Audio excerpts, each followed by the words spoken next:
Mari menanti saudara jalannya sidang pada hari ini. Kita akan berbincang dengan pakar hukum pidana Asep Iwan Iriawan pagi ini.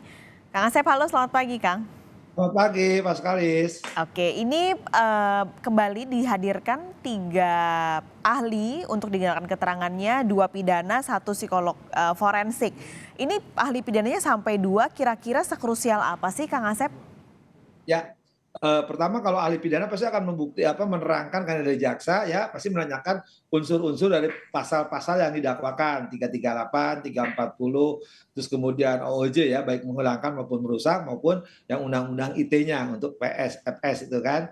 Itu pasti hanya menerangkan itu dari ahli pidana itu ya. Kemudian juga tapi titik beratnya nanti di unsur perencanaan ya, yang menjadi masalah unsur perencanaan ya kan. Kedua pasti nanti itu akan dirinci soal-soal kejadiannya ya, itu pasti dirinci ditanyakan. Tapi kalau saya sih dari dulu maaf ya, memang ada perbedaan pendapat. Kalau saya tidak pernah menghadirkan ahli hukum gitu, karena asasnya hukum dikenal ajas ius suriano fit, hakim dianggap tahu hukum. Pertama itu. Kedua ya, yang dibuktikan itu fakta peristiwa, jadi cukup dengan saksi. Kalau ahli itu bukan ahli hukum, tapi kembali saya hormati lah kalau ada selamat mengalihkan hukum. Kalau di zaman saya hakim selalu saya usir keluar, saudara-saudara.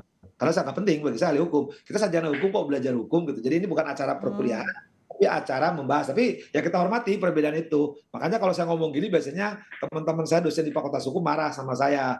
Karena itu kan penghasilan tambahan. Tapi ini nantinya akan apa yang berarti digali kira-kira oleh majelis hakim, lalu oleh jaksa penuntut umum dan juga mungkin penasehat hukum bisa menggali sesuatu.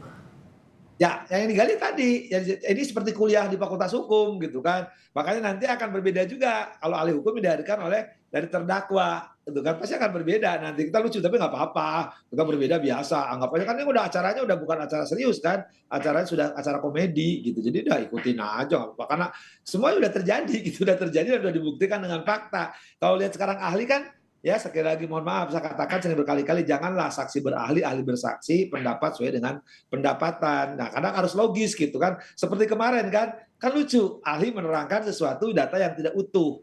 Saya bukan ahli di bidang itu, tapi Hmm. kan publik mengetahui kalau berdasarkan pengalaman saya kalau rekaman itu harus asli ya, dari A sampai Z. Jadi 100% harus asli. Kalau di copy dari bentuk hard disk misalkan. Nah, itu harus jelas ada berita acara. Kalau kiriman-kiriman apalagi telah terjadi diambil momentum. Apalagi kalau soal materinya seperti contoh yang tadi dibahas apa rekaman. Ngapain muka sarung tangan nggak sarung tangan? Yang penting mah dia nembak ya. Kalau lebih lucu lagi ketika nembak kok nggak ada jejak digitalnya apa udah dibersihkan? Nggak ada, itu nggak menurut saya nggak penting kalau pilihan dominan atau resesif itu faktor resesif yang bukan yang utama. Yang penting kan didakwa pembunuhan, siapa aktornya, siapa yang menembak. Nah itu aja mainnya. Ya, katakanlah dia nggak menembak. Kalau nama aktor intelektual mah nggak nembak. Makanya saya bilang nggak pakai sarung juga nggak apa-apa yang dipersoalkan untuk apa gitu kan dakwaannya ini kan pembunuhan yang menghilangkan nyawa ditembak udah ada yang mengakui ditembak. Katakanlah dia nggak nembak, katakanlah dia misalkan nggak pakai sarung tangan, nggak bawa pistol. Tetapi kalau dia nyuruh orang menghajar kemudian disuruh jangan menembak, dia tanggung jawab. Jadi di situ masalah. Jadi kalau Hmm. suka senyum, ngapain ngebahas yang nggak penting gitu. Nah itu. Nah kembali, nah sekarang ahli hukum nanti juga pasti akan tidak akan menerangkan apa di luar itu. Jadi kalau nanti ahli hukum ditanya akan terjadi perdebatan ya pasti rame. Cuma ramenya seperti ya orang lagi kuliah bertanya gitu. Nah Iya. kan ketahuan yang tanya ini orang yang pinter, rajin atau orang yang duduk di belakang atau suka nitip absen gitu.